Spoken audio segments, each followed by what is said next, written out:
Salam, necəsiz? Ümid edirəm ki, yaxşısınız. Bugün sizə Azərbaycan dilindən zərf mövzusunu izah edəcəm. Deməli, başlayaq. Deməli, zərf nə edilir ilk öncə onu deyim.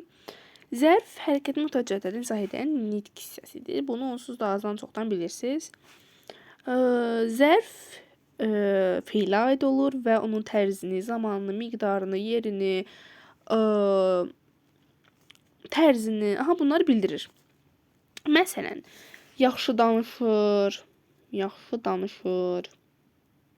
Yəni, mübtəda da qoya bilərik. O yaxşı danışır, məsələn.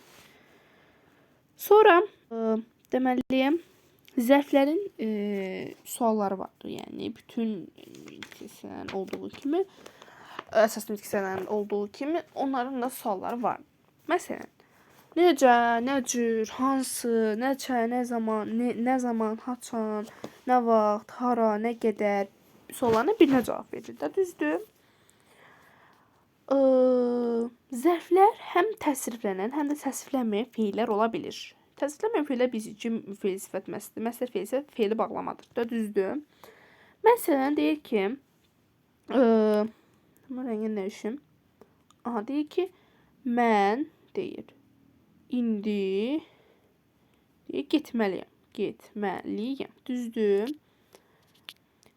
Ki, mən getməliyəm xəbər. İndi burada zərfdir, başa düşdü? Məsələn, sonra deyir ki,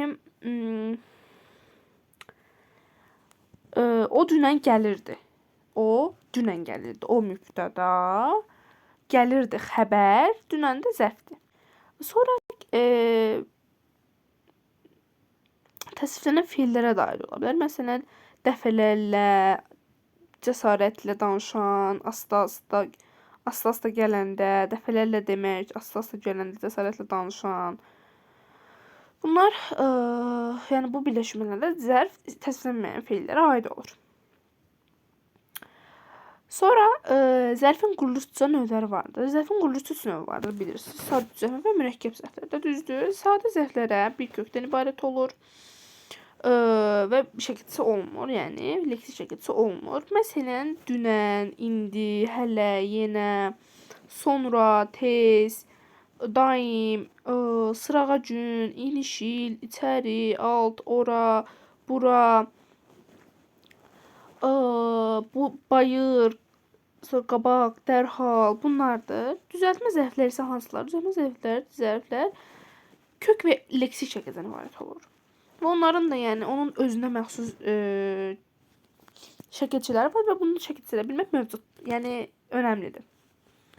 Məsələn, cacə, casına, cəsinə, cacə türkcə, almanca, rusca, ingiliscə, sonra casına, cəsinə, məsələn, qəhrəmancasına, namətcəsinə, məsələn, daxilən, qəflətən, yana, yəni, anə, saymaz yana, daxiyanə, aşiqanə, dan var, məsələn, ucadan, bərkdən, dadə var, yayda, gündə, sonra lıqliq, luqluq var, hələlik, həmişəlik, məsələn, akı var, təbəki, yanaki, dadə var, yayda, gündə, bunlar dedim mən. Sonra aşı var, yanaşı, sonra caq var, sevincək, görcək, bunlar vardır. Sonra lıqluq üstəgəlsin dadə var. Burada birlikdə, təklikdə və s. Sonra gün, ay, həftə, il, qış tipli isimlərə dadə şəkilçisi artırılanda zərf düzəltmək olur. Məsələn, gündə, ildə, qışda, onda, düzdür? Sonra keçdik burada lalə şəkilçisi necə tərəf sonra? Lalə şəkilçisi bilirik ki, bunu o birisi videoda da mən izah eləmişdim, amma o video gəlmədi. Ona görə gərək təzə izah eləyim. Deməli, lalə var burada. Lalə nədir? Lalə şəkilçisidir, onu bildirik.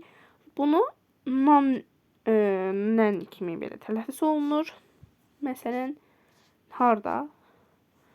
Məsələn, deyək ki, o təlaşla gəldi. O təlaşla gəldi. O təlaşla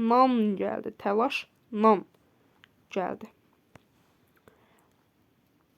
Sonra burada bəzi şəkilçilər var ki, onlar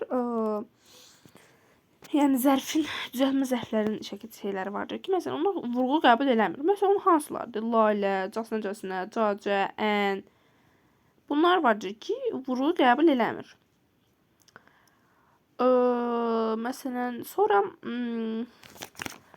anə, yana, yanə şəkilçiləri vardır ki, bunun ilk saiti uzun tələffüz olunur. Hansılardır? Arifanə. Sonra vardır ki, sonra nə var? Zarafat yana, zarafat yana. Düzdürmü? Sonra zərf düzəldən şəkilçilər vardır ki, məsələn, lalə, cacə, dandən, da, caqcək. Bunlar umonim şəkilçilərdir. Bunları bildiyin onsuz da. Ən, anə, yana, yənə. Bunlar şəkilçilər, alınma şəkilçilərdir. Yəni bu kiçik belə yerlərdə də, yəni qısa məzmunlarda da çox şey olur. Onları da mütləq oxuyun. Sonra mürəkkəb zərfləri vardır. Bunları da özünüz oxuya bilərsiniz. Mürəkkəb zərfləri vardır ki, bunlar ən azı 2 sözün birləşməsindən əmələ gəlir. 3 yerə bölünür. Defislə ayrı, bir də bitişik. Defislə yazılan mürəkkəb zərflər hansılardır? Yəni sadəcə düzən təkrarı ilə, məsələn, az-az, tez-tez. Sonra biri və ya ikisi şəkilçi qəbul etmiş sözün təkrarı ilə, gündən günə, ildən ilə, başdan başa, antonim və yaxın mənalı sözlərin yanaşı işlənməsi ilə, məsələn, gec-tez, orada, burada, hərdən bir, başdan binadan, əvvəl-axır, bu kimi. Sonra yönlü hal şəkilçi qəbul etmiş bir saniyədə digər bir miqdar sayının artırılması ilə, məsələn, 1-ə 5, 1-ə 5, sonra 1-ə 10, 1-ə 10. Tərəflərindən biri ya hər ikisi ayrılıqda işlənə bilməyən sözlərin iştirakı ilə, məsələn, az, maz. Yəni bu tərəflərdən biri və yaxud ikisi ayrılıqda məna istifadə, yəni məna vermir, kəsb eləmir. İçin, dizin və s. Burada bir dənə də bir şey var ki, məsələn, bitişik və defisli yazılan bilsəz, ayrı yazılanlar ondan asandır. Yəni bitişik yazılanlar da müxtəlif mənalı sözlərin birləşməsidir. Məsələn, addım başı, at üstü, göz ucu, sonra üzü yola, hərdən bir, ara bir, babə bitişli hissəcin iştirakı ilə təşkil sözlər var. Məsələn, yanbayan, üzbəüz, günbəgün. Sonra ayrı yazılan mürəkkəb zərflər vardır ki, hansılardır bunlar? Hər gün, hər an, bu zaman, bu vaxt, bu saat, ilk dəfə, biraz, bir qədər, bu dəfə, bu gün və s. yəni. Sonra burada da qeydlər vardır. Deməli, indi